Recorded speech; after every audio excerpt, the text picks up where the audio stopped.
everyone. My name is Marina Pavlov, and I'm the president of the Florida Association of Nonprofits. Welcome, everybody. I'm glad you're all here. I wanted to tell you a little bit about the Florida Association of Nonprofits because our organization does a lot more than webinars. We have a certificate in nonprofit management, which is our signature program, and we have membership. We were actually founded back in 1990, 29 years ago, and we were organized by some community leaders who wanted to build the capacity of nonprofit organizations. And they thought if the nonprofits were strong, they would make life better for a lot of people in Florida. And so our mission is really to improve the life of people who are living in Florida, even if they're living here only for a couple months in the winter months. There are 52,000 nonprofit organizations in Florida, and we provide the programs that have the acronym of HEARTS. And we thought that the HEARTS was appropriate because the heart is what represents the passion behind the mission. We have helping, educating, advocating, research, training, and savings. Lynn, would you like to speak a little bit about those, and then we'll start the program. Okay. Helping, we have assistance if you call in. Educating, we do great programs on every aspect of nonprofit management and also how to start a nonprofit. Advocating, we visit Tallahassee at least once a year, talk to our legislators and make sure that nonprofits are being well represented and doing good things. And we have a great history of getting good things for nonprofits through advocacy. We're always researching new resources for you, including the newsletter once a month that has tips and highlights. And we offer training like this, webinars, seminars, teleconferences that help with your knowledge, nonprofits. And we have savings to preferred partners, sharing of resources and preferred partners like Glen Infotech that offer discounts to nonprofits and discounts to our members, providing all the services that nonprofits need. Yes, and I want everyone to know that in February of next year, we're going to have our nonprofit day in Tallahassee, so you can begin to sign up for it in December. We'll be announcing it, what the exact date is then. So we're ready for the presentation. Good afternoon, good morning, or good evening if you're listening or watching the replay. My name is Glen Benjamin. I'm with a company here in South Florida called Glen Infotech. We're going to talk a little bit about tech, because that's the title on there. We're going to talk mainly about cybersecurity, business resiliency. We'll talk ransomware. I'm going to promise to keep the technical jargon out and speak, real basic, so everybody can understand. And I think we've got a small enough of a crowd that if you have a question, go ahead and call it out. If you can unmute yourself.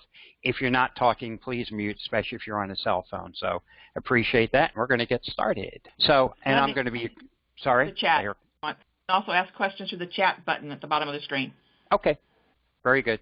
And if I don't pay attention, Lynn or someone, just let me know that I missed a question. Very brief about our company. I mentioned Glen Infotech. We've been around for 10 years. We have 20 folks. We're based here in South Florida. We are growing very well, and I'll show you that in a moment. A proven track record, and when it says supporting local community, they really mean that here.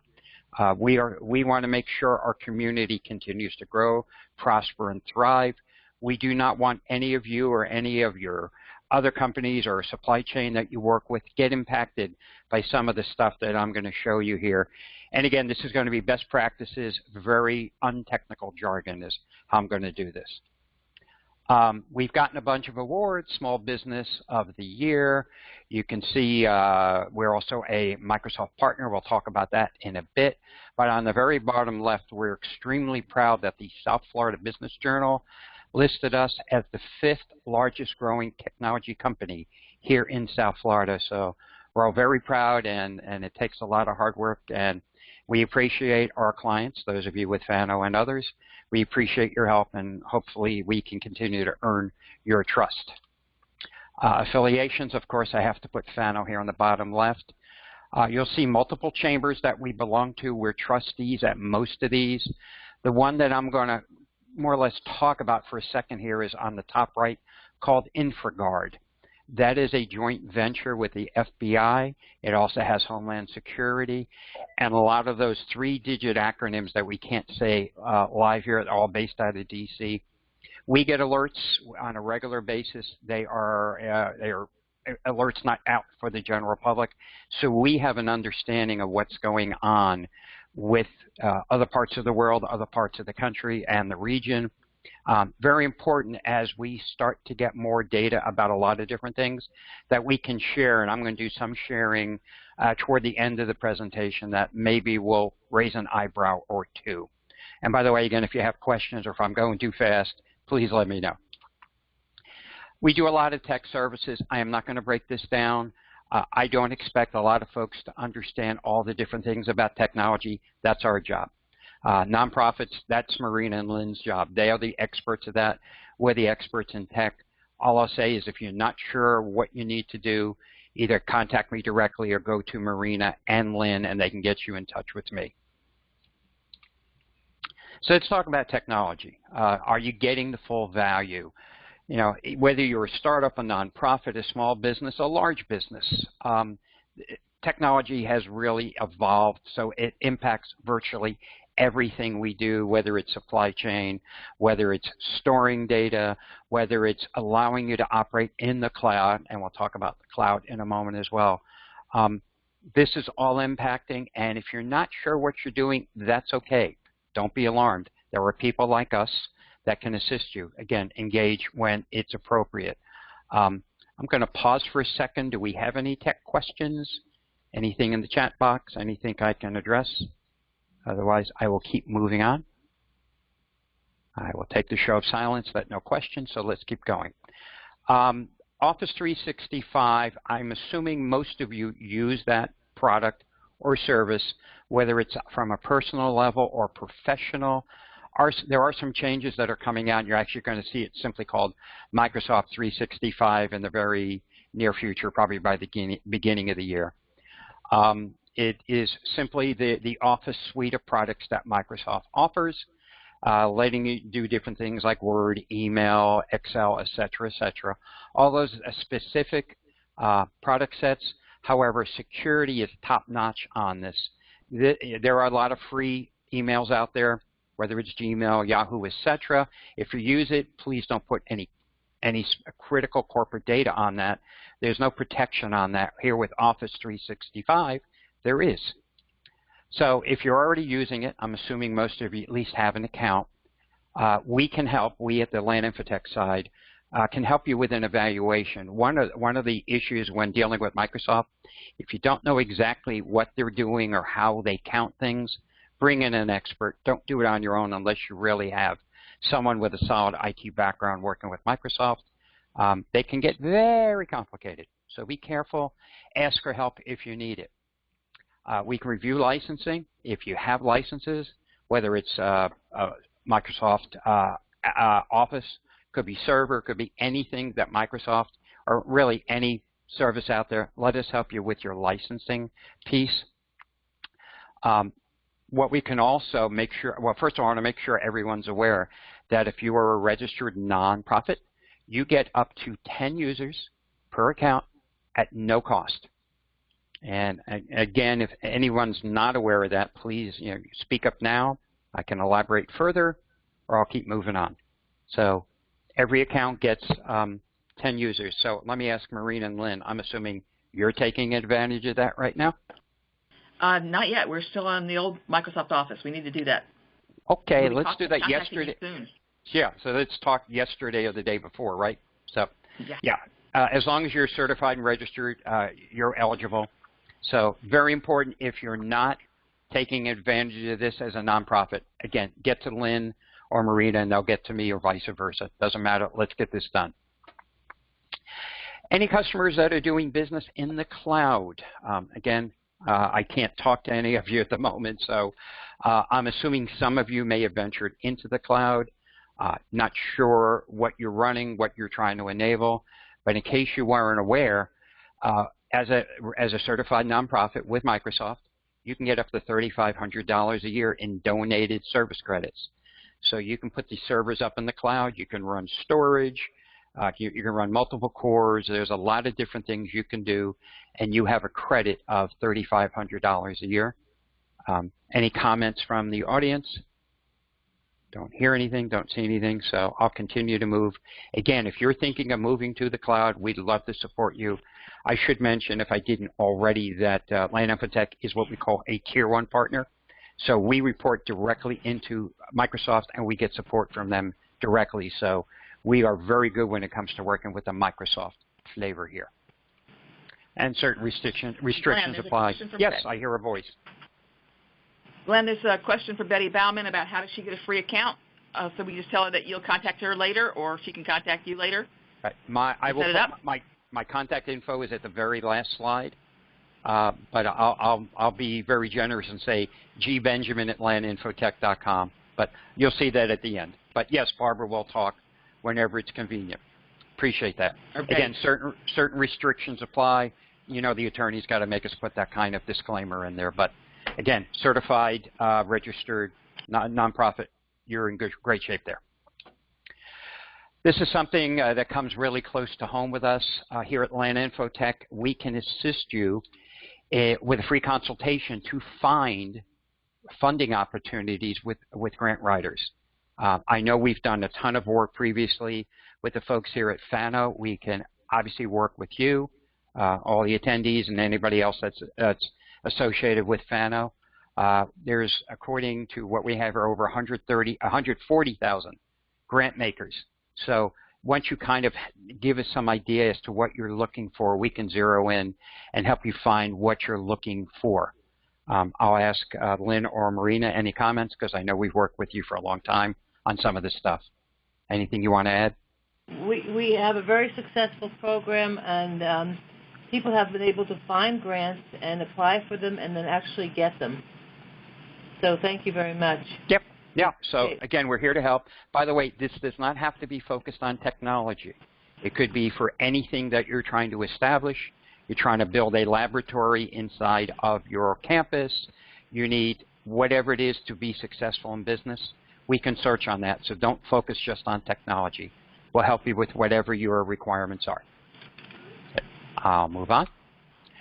This is now where we get to the meat of the presentation. What I was asked to do is really talk about cybersecurity and how to protect yourself. Everything you'll see in this presentation is available online. This is all open dialogue, best practices. I am not going to read each slide. Most of it should be common sense, but I want to make sure that you're taking advantage of this. We do a ton of work, as I showed you earlier, with Homeland Security. We're part of InfraGard, so we get a lot of this on a regular basis. The key program they talk about is Stop, Think, and Connect, which is what we all need to do as we start seeing all these streams of emails or phone calls or what have you. There's a hyperlink at the very top. You can click on that once you get a copy of the presentation. I'll leave this on screen for a moment. You're welcome to peruse. Again, I'm not going to read word for word. We're going to talk about passwords. It is so critical that in today's world that you've got something that's not easily guessable. Don't share it. Do not include name, pet's names, things like that. That's kind of obvious, and I'll show you at the end of the presentation what folks are looking for from other parts of the world, how they're trying to get in.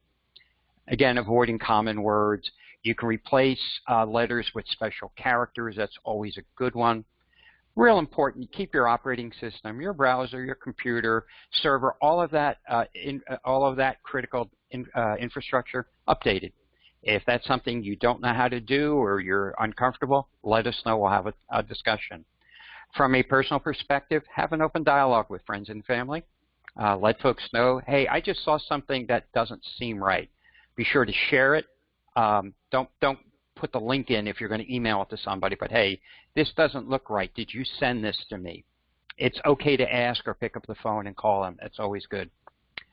Make sure you are using all the privacy settings that are available. We'll talk about that in a little bit.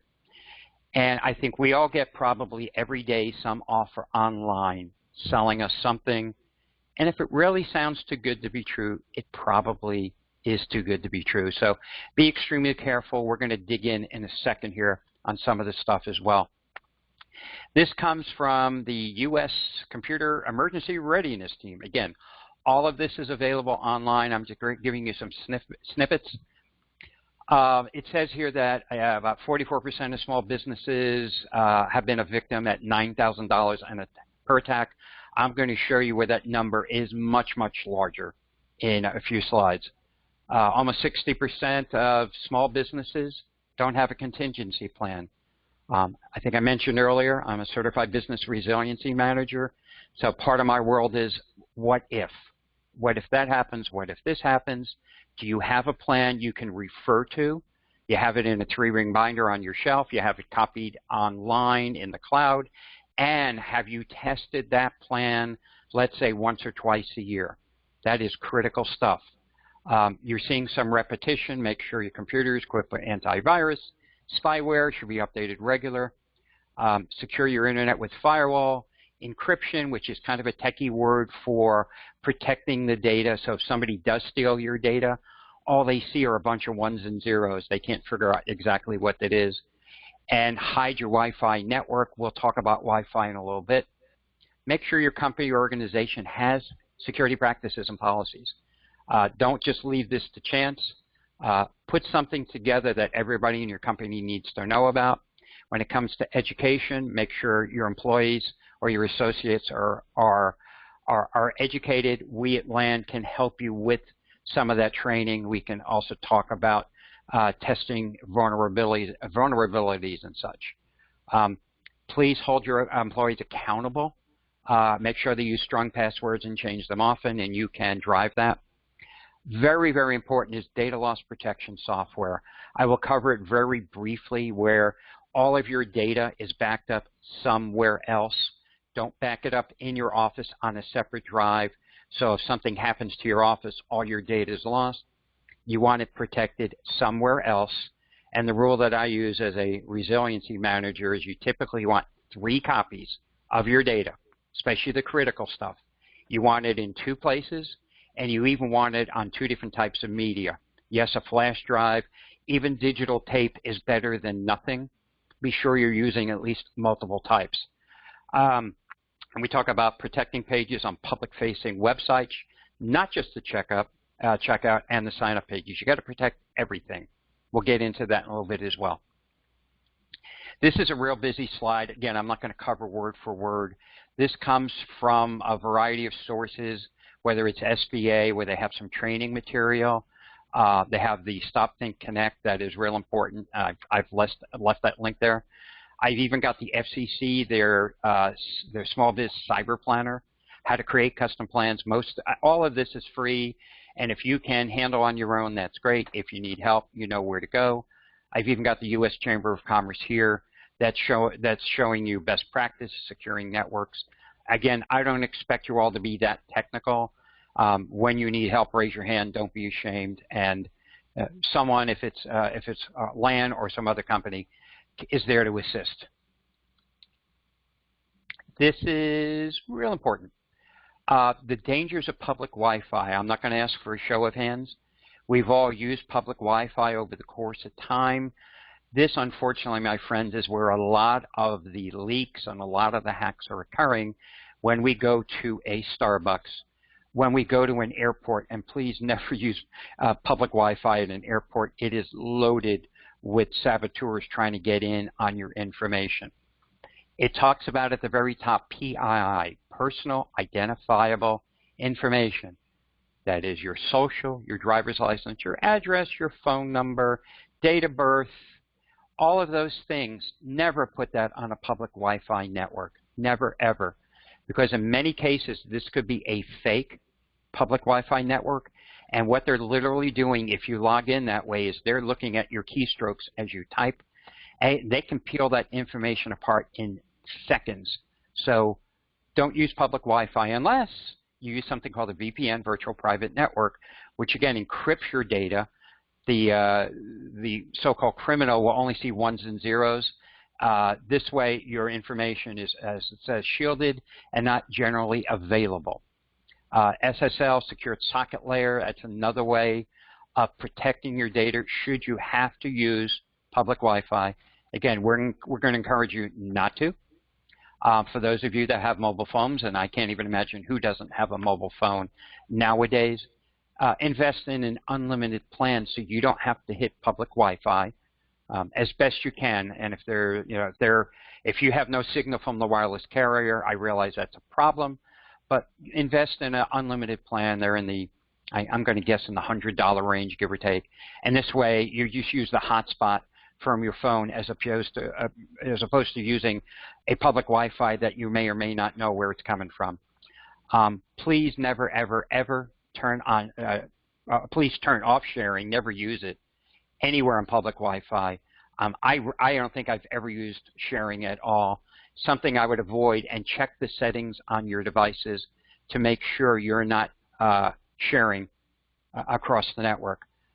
Here at the bottom it does say, if your only option is unsecured free public Wi-Fi and you've got to get it done, know the risks, use the VPN if you have it available, but really try to limit your public Wi-Fi networking opportunities. I'm going to take a break for a second because I covered a lot there. Any questions in the chat, Lynn? Anybody with any questions? Don't see any. Okay, I'm going to move on. Preventable disasters, and some of this has nothing to do with hacking or the data breaches. Things break, physical damage. We live in Florida, a lot of us, or most of us. We know about storms, water damage. Things can happen, device theft, etc. This is where we're going to talk a little bit about backing up data right now. Damaging malware and viruses take up 7% of data loss. So the rest of this is about 90% human error. And what we do not want to see ever happen is you lose this data and you lose time to reconstruct it, and basically your business shuts down. You're not making money while you're trying to put all this together. So what I'm going to do now is do a little bit of a shift. Stay with me here. Oops, I'm on the wrong slide here. We've all heard the term ransomware, and this is a report, again, on the internet, publicly available. I'm going to skip that part, and there's just a couple things I'm going to talk about here. And I assume everyone knows what ransomware is. If not, if you happen to cross let's say a public Wi-Fi that you thought was public, or you got an email that was really an email trying to lift data from you, a phishing email, unfortunately, you may have to deal with ransomware somewhere down the road, and we don't want that to happen. So as you can see, it's a massive threat. An ITSP is what I am, an IT service provider. 80% report ransomware attacks against customers. The average IT service provider reports 5 of these attacks within their client base. The problem is bigger than we thought. And the aftermath of a ransomware attack can be crippling. 2/3 of the ITSPs report victimized clients experience a loss of big business productivity. More than half of the clients experience business-threatening downtime. I talked earlier about the cost of a breach. Even though it said $9,000 on the earlier slide, the cost of downtime is 10 times greater than the actual ransomware you might be hit with. So if it was a $9,000 ransomware payment, your real cost is 10 times more than that. I'm going to skip a little. I'm just going to do 3 or 4 of these slides. Only 1/3 of those out there were highly concerned about ransomware when the survey was done, I think last year. 90% of them think that you really all should be. So if you're not thinking about it, now's the time to at least get your thoughts together. This thing, ransomware, where the people will come and steal your data and hold it, you have to pay via Bitcoin if you don't know how to do that. Neither do I. I have no intention of paying any of this. But anyhow, 80% of the clients have been struck by some form of ransomware. Viruses, 63%, and over half have been struck by adware. It's continuing decline. I'm not going to give you tons and tons of numbers, but what this number basically tells us, about a quarter of all the attacks that have gone on, we only hear about a quarter of these. So those of you that may have had it and haven't said anything to anybody, make sure you're compliant with any federal standards, because at certain levels here in the state of Florida, you are required to notify the authorities. And if you want to have a private conversation, we can do that later. Human error is your common denominator. Phishing emails, like I talked about earlier, malicious websites, lack of end-user cybersecurity training. Very important. We can help train you, and we can talk about that later.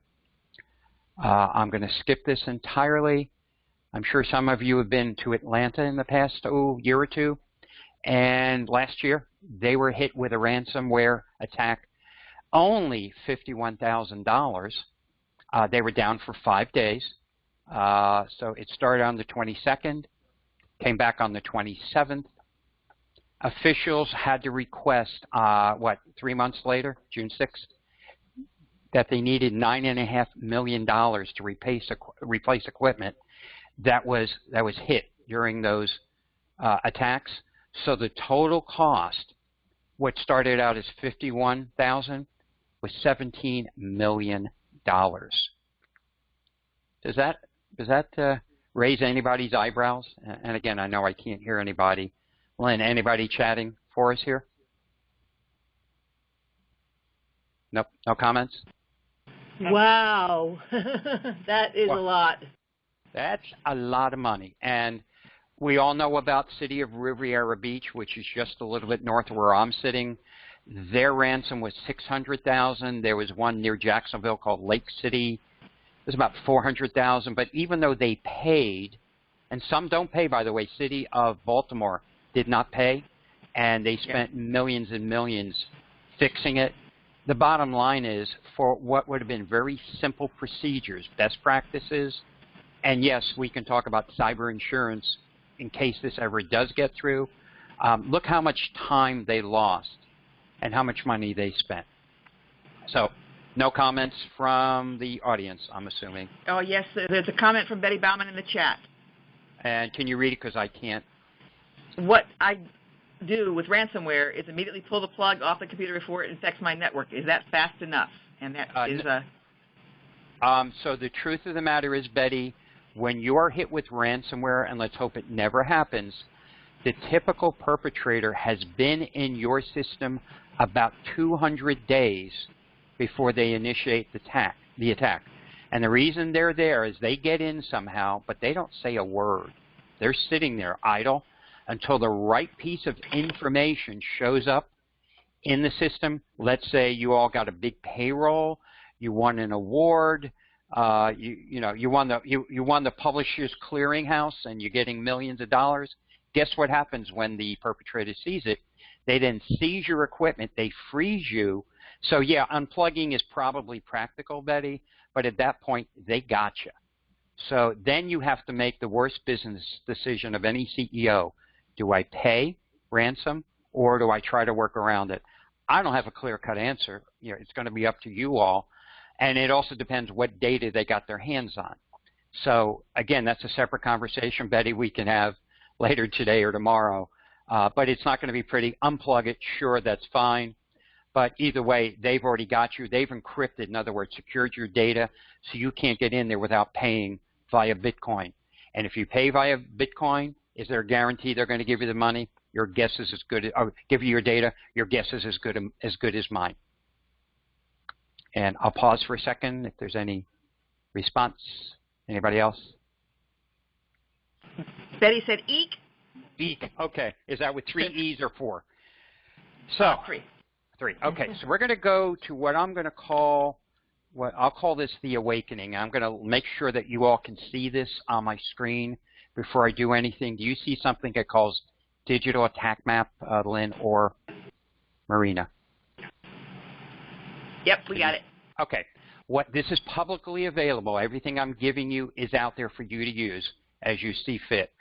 I'm going to simply show types of attacks, and this starts June 21st. Why? Because this line is really tall. We were getting hit really heavy that day. I'm going to show different types of attacks. It'll break it down. And don't get hung up on the type of attack. It is not that important. These are different colors showing what kind of attack it was, the amount of bandwidth in gigabyte that this is going through. Where you see the semicircle, that's between two countries, and you'll see the U.S. really popular here, as you can tell. You can see some globes up there as I start moving stuff around. You can even see here, and you can see, I don't know why I'm clicking here, between UK and China, but internal, but inside of a country, people are trying to attack people there as well. I'm just going to go ahead and start this. I may move it ahead depending how fast this goes.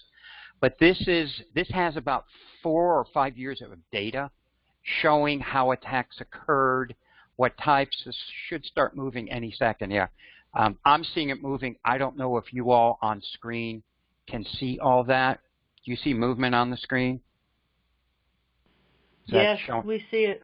Okay, yeah. So yeah, it's progressing, and you can see here on the top left, the dates are June 1st. It's now June 22nd, and you can see how this is highly organized and highly coordinated between all these countries.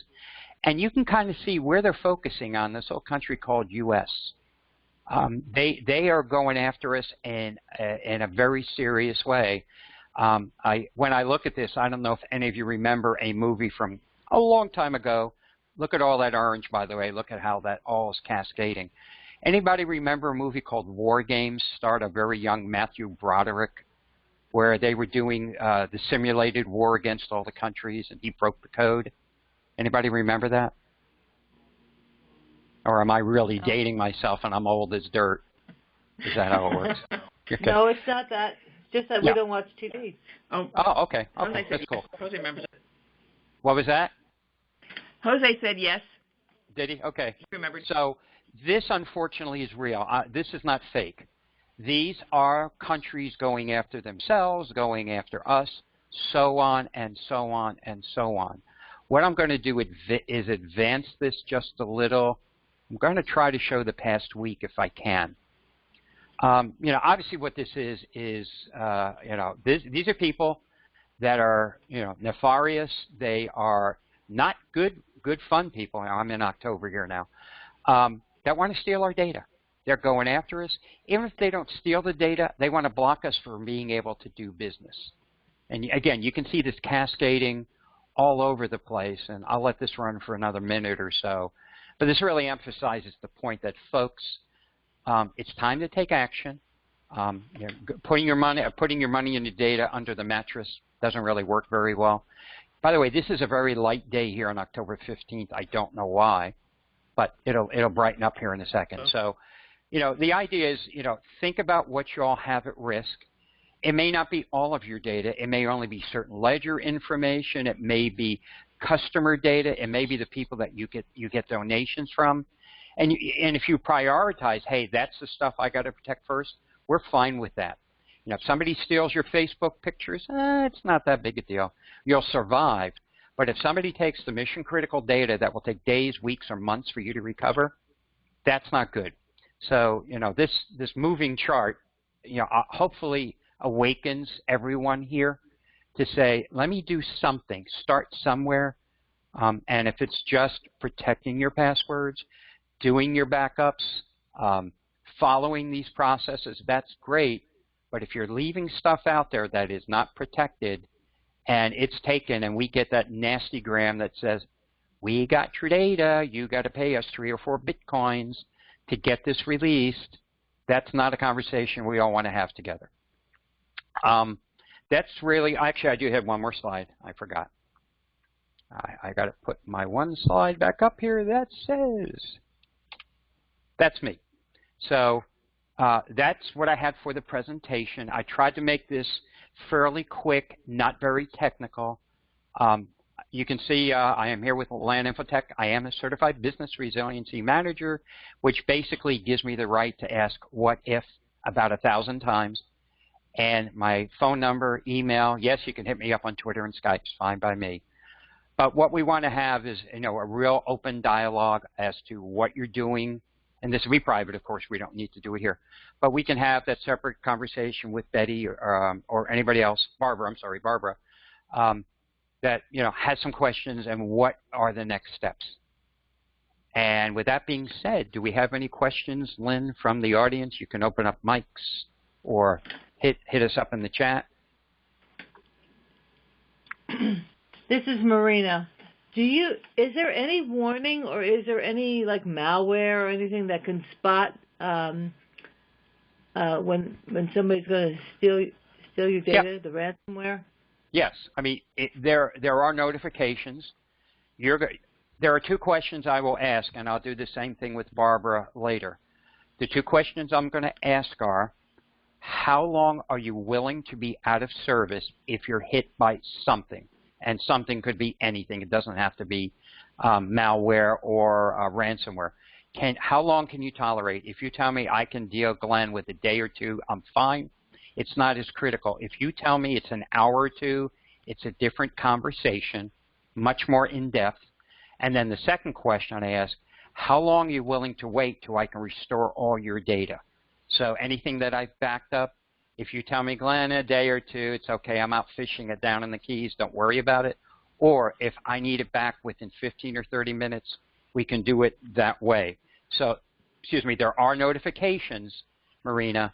Yeah, there are indicators, but sometimes these guys get in silently, especially through the phishing emails.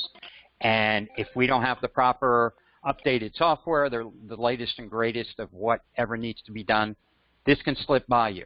So, if we need to, we can scan your equipment to see if they've been sitting in there for 100 or 200 days, because many times they're sneaking in and nobody knows about it. So, lots of best practices. That's a long-winded answer for maybe. Betty Bauman had another question. She's still using Office 2003. Is that more vulnerable? Okay. Let me ask one question of Barbara, and you'll have to interpret for me. Betty. Please tell me she's not using Windows 7. And I'll let Barbara type. Betty. Her name is Betty Bauman. And she's using Windows 10. Yay. All right, good. So that's excellent. 2003, you're technically, I think you're still compliant, so you're in good shape. Windows 7, for anybody that's too ashamed to admit it, will actually go end of service, not end of life, but end of service January 14th. You will no longer get patches on any of that software. So Windows 7, you've got 60, 75 days, whatever it is, you've got to take action now.